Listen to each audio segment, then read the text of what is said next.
Hey guys, welcome back to Exquisite Books. My name is Basat Ali, and in today's video I'm going to show you how you can import your journal entries into your QuickBooks Online. So without any further delay, let's get started.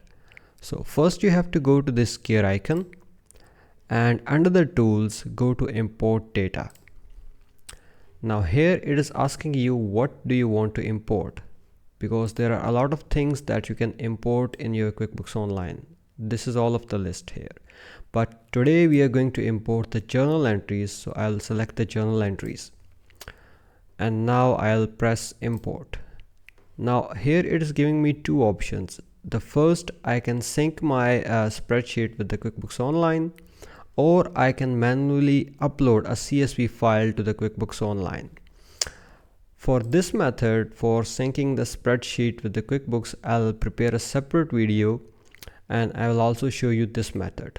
But for today, we are going to upload manually a CSV file to import our journal entries.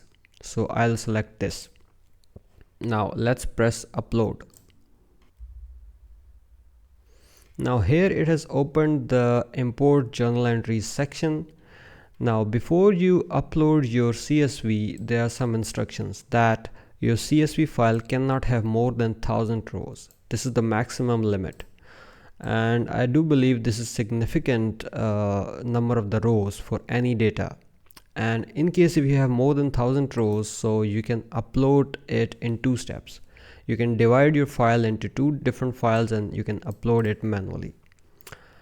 And you can also download your sample CSV file, the sample that you have to fill it out based on your real data.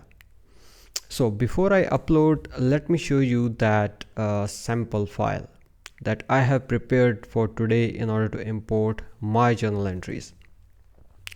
So I'll go to this Excel file. So this is the file that I have prepared. Now there are some of the columns that are mandatory and you must fill those columns. Like the journal entry is important. Without the journal number, it will not allow you to import. The journal date is also important, and the account name, and the debits and the credits. These are the compulsory fields that you must fill in order to make QuickBooks to upload your data. Now these are the optional ones: the description, the name, the currency, the location, and the class. The currency can be an important one if you are using the multiple currency in your QuickBooks Online, but if you are having a single currency, then you can also leave this currency field as well. So these are the mandatory fields that you must have in your sample file. So this is the file that now I'm going to import. There are a total of 7 journal entries here. The debits and credits, and the total rows are 14 and there are total 7 journal entries. So let's import this sheet into the QuickBooks Online. Now I will select, I'll browse my sheet here. So this is the sample sheet that I want to upload. I'll press next. And now here you have to map your columns with these already predetermined QuickBooks fields.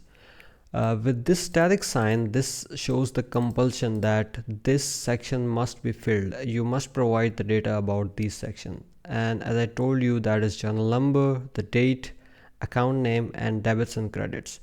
The rest are all of these optional fields.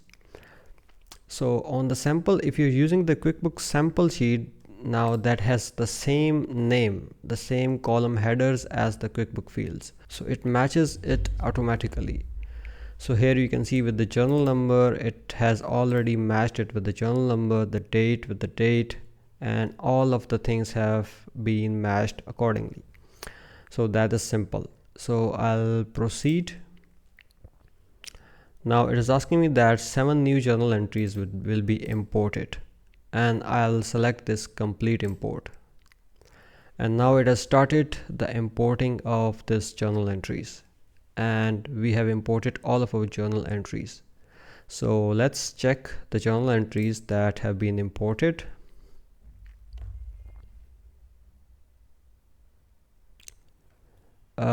In order to check exactly what you have imported, you can go to the reports section, and into the reports we can search here the journal. Now this will open the report for the journal.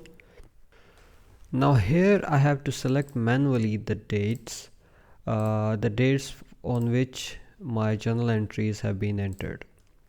So I'll select the dates from January to as of today, 15th of February, because if I go to the sheet, so the dates were from 1st of Jan 2025 to 1st of to the 7th of January 2025.